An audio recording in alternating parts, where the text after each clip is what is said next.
Assalamualaikum warahmatullahi wabarakatuh. Hai semuanya, perkenalkan nama saya Rani Rahmawati, mahasiswa dari Studi Pendidikan Agama Islam semester 1. Dan pada kesempatan kali ini saya akan membahas salah satu materi dari pendidikan Pancasila, yakni mengenai ketahanan nasional. Yang dimana ketahanan nasional ini tuh sudah sering sekali dekat dengan kehidupan kita dan juga sudah sering sekali kita mendengarkan dan banyak sekali juga berita-berita mengenai ketahanan nasional khususnya dalam bidang budaya yang dimana budaya ini sering diklaim oleh negara lain. Nah, tapi kalian pernah nggak sih berpikir kenapa budaya kita bisa sampai diklaim oleh negara lain? Atau memangnya kenapa sih kalau budaya kita diklaim oleh orang lain? Emangnya apa sih dampaknya buat negara kita? Nah, maka dari itu saya di sini akan membahas semuanya satu persatu secara jelas, runtut, dan juga dengan bahasa yang mudah dipahami. Maka dari itu, mari kita langsung saja ke pembahasannya. Baik, pertama-tama di sini mari kita membahas apa itu ketahanan nasional. Nah, ketahanan nasional ini sebenarnya adalah kondisi ketika sebuah bangsa mempunyai kekuatan, keuletan, serta ketangguhan dalam menghadapi berbagai macam ancaman, baik yang datang dari luar maupun dari dalam negara itu sendiri. Nah, jika kita pikir-pikir, bukankah sebuah negara itu sama saja dengan manusia, yang terkadang ada saja masalahnya, ada saja tekanannya, dan ada saja tantangannya? Dan ketika sebuah negara itu sudah mampu melewati semua itu, sudah mampu menangani semua itu, maka itulah yang disebut dengan ketahanan nasional. Adapun ada dua pendekatan penting dalam ketahanan nasional. Yang pertama, ada pendekatan keamanan yang fokusnya ini adalah tentang bagaimana negara menjaga kedaulatannya, menangkal ancaman yang datang, serta memastikan wilayahnya tetap aman dari ancaman apapun. Nah, yang kedua ada pendekatan kesejahteraan. Ini tentu saja fokusnya tentang bagaimana meningkatkan kualitas hidup masyarakat kita, seperti pendidikannya, ekonominya, dan juga pemanfaatan sumber daya alam yang bisa kita gunakan untuk meningkatkan sumber daya manusia kita. Nah, dua pendekatan itu tentunya harus seimbang, karena apabila kekuatan negaranya kuat namun masyarakatnya tidak sejahtera, apakah negara tersebut bisa dikatakan benar-benar stabil? Tentunya tidak. Begitupun sebaliknya, apabila masyarakatnya sudah sejahtera namun keamanan negaranya tidak aman, apakah negara tersebut bisa tenang? Tentunya tidak. Maka dari itu, pendekatan keamanan juga pendekatan kesejahteraan itu harus seimbang. Ketahanan nasional ini juga memiliki tiga sifat penting. Yang pertama adalah mandiri, di mana negara tersebut berdiri di atas kekuatannya sendiri, tidak selalu mengandalkan kekuatan negara lain. Yang kedua adalah dinamis, yang dimana artinya negara tersebut bisa mengikuti perkembangan zaman. Yang ketiga adalah berwibawa, yang berarti dihormati oleh negara lain. Kalau ketiga sifat ini kuat, maka negara pun akan lebih siap menghadapi berbagai macam tantangan yang ada. Tadi kita sudah bahas mengenai apa itu ketahanan nasional, sekarang mari kita masuk ke ruang lingkup ketahanan nasional. Nah, secara umum, ketahanan nasional ini terdiri dari 8 gatra atau 8 aspek yang disebut astagatra. Astagatra ini juga dibagi menjadi dua bagian. Yang pertama itu ada Trigatra, yaitu gatra yang bersifat alamiah, dan aspeknya itu ada geografi, di mana geografi Indonesia itu berada di antara dua benua dan dua samudera. Ini menguntungkan tapi juga rawan konflik. Yang kedua ada kekayaan alam. Kita punya sumber daya alam yang melimpah, tapi kalau tidak dikelola dengan bijak, bisa jadi masalah. Lalu yang ketiga ada penduduk. Nah, jumlah penduduk Indonesia ini sangat besar sekali dan ini bisa menjadi kekuatan kalau SDM-nya berkualitas. Namun, bisa juga jadi beban kalau tidak dikelola secara baik dan juga benar. Nah, lalu yang kedua itu ada pancagatra atau yang disebut dengan aspek sosial. Yang pertama ada ideologi. Ideologi negara kita adalah Pancasila, dan Pancasila kita ini harus kuat sebagai dasar negara. Yang kedua adalah politik. Sistem politik yang stabil akan memperkuat juga sebuah negara. Lalu yang ketiga ada ekonomi. Perekonomian harus mandiri dan tidak mudah goyah.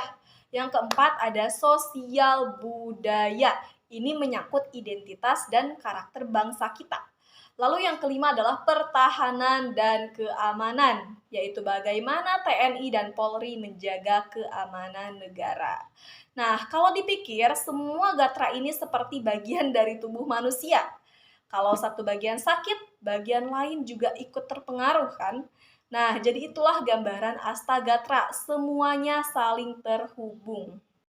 Oke, setelah kita tadi membahas mengenai apa itu ketahanan nasional dan juga apa saja ruang lingkupnya, sekarang mari kita masuk ke bagian yang paling sering bikin heboh, yaitu mengenai pengklaiman budaya Indonesia oleh negara lain. Nah, tentunya masyarakat langsung ramai membahasnya apabila ada kasus tersebut. Tapi sebenarnya, kenapa sih budaya kita ini sering sekali diklaim oleh negara lain? Apakah negara lain tidak punya budayanya sendiri? Nah, tentunya ini ada dua alasan besar. Yang pertama itu karena kita sebagai warga negara yang memiliki budaya tersebut kurang mendokumentasikan budayanya. Lalu yang kedua adalah kurangnya memperkenalkan budaya kita ke generasi muda, sehingga generasi muda ini kurang melestarikan budaya-budaya yang ada. Lalu yang ketiga adalah respon kita ini terhadap kasus pengklaiman seringkali terlambat. Ketika sudah viral barulah kita merespon. Seharusnya kita sudah mengantisipasi terlebih dahulu sebelum kasusnya semakin membesar atau sebelum budaya kita dicomot oleh negara lain. Budaya kita itu luas banget ya, ada dari Sabang sampai Merauke. Tapi kalau tidak tercatat, tidak dipromosikan, ya orang lain tentu saja bisa menganggap itu milik mereka. Karena kalau ibaratnya video itu tidak ada watermark dari si pemilik sehingga bisa dicomot, diklaim dan ditempel-stempel oleh orang lain. Nah, lalu kedua ada faktor eksternal. Negara tetangga kita punya budaya yang mirip karena sejarah juga letak geografisnya. Nah, selain itu, budaya Indonesia punya nilai ekonomi yang besar. Bayangkan, batik saja bisa menembus pasar internasional. Wajar saja kalau banyak yang ingin mengambil identitas tersebut. Setelah kita tadi membahas bagian tentang pengklaiman budaya, sekarang mari kita bahas mengenai dampak yang akan diterima oleh negara terkait dengan pengklaiman tersebut. Yang pertama ada dampak negatifnya. Dampak negatifnya adalah melemahkan identitas nasional. Yang kedua adalah menimbulkan keresahan. Yang ketiga adalah menurunkan citra Indonesia. Dan yang keempat adalah menurunkan ekonomi kreatif. Dan itu sangat merugikan sekali. Karena bayangkan saja, apabila budaya kita diambil oleh negara lain, lalu dipromosikan secara besar-besaran di luar negeri, maka turis-turis asing yang tidak tahu asal-muasal dari budaya tersebut akan menganggap budaya tersebut adalah milik negara yang mengklaim. Padahal budaya tersebut adalah milik kita, orang Indonesia, namun memang tidak dipromosikan secara besar-besaran. Nah, tentunya itu akan membuat ekonomi kreatif kita dirugikan karena turis-turis yang datang itu bukan ke negara kita, melainkan ke negara yang melakukan pengklaiman tersebut. Nah, seperti itu dampak negatifnya.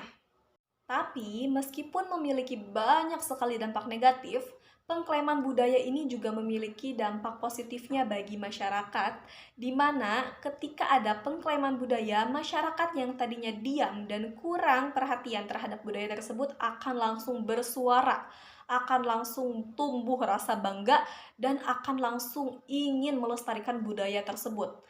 Nah, pernah nggak sih kalian ngerasa kayak gitu, yang dimana kalian ngerasa biasa aja terhadap budaya tersebut, tapi ketika budaya tersebut diklaim oleh negara lain, kita langsung ingin bersuara, langsung ingin melestarikan budaya tersebut.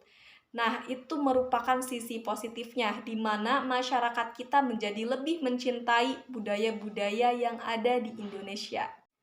Nah, setelah kita tadi mengetahui dampaknya, sekarang mari kita masuk ke bagian mengenai upaya apa yang harus kita lakukan agar pengklaiman budaya ini tidak selalu terjadi. Nah, yang pertama itu adalah menumbuhkan kecintaan terhadap budaya serta memperkenalkannya kepada anak-anak sejak dini, sehingga nantinya anak-anak ini akan melestarikan budaya kita. Lalu yang kedua adalah mendokumentasikan dengan lebih baik setiap lagu, tarian, dan juga tradisi harus dicatat dengan jelas agar negara lain tidak ada tempat untuk mengambil budaya-budaya kita. Lalu yang ketiga adalah diplomasi budaya. Nah, pemerintah itu harus aktif memperkenalkan budaya kita Indonesia ke dunia. Lalu yang keempat adalah edukasi masyarakat, supaya masyarakat ini tuh tahu bahwa menjaga budaya adalah hal yang sangat penting. Dan yang terakhir adalah kolaborasi antara pemerintah dan masyarakat. Karena budaya ini bukan hanya milik pemerintah, namun juga milik kita semua. Nah, itu dia tadi pembahasan saya mengenai ketahanan nasional dan juga pengklaiman budaya oleh negara lain. Semoga penjelasan dari video ini dapat memberikan pemahaman bahwa ketahanan nasional bukan hanya soal militer dan keamanan, namun juga soal sosial budaya, soal identitas, dan siapa diri kita sebagai bangsa Indonesia. Terima kasih sudah menyimak penjelasan saya dari awal sampai akhir, dan saya Rani Rahmawati pamit undur diri. Wassalamualaikum warahmatullahi wabarakatuh.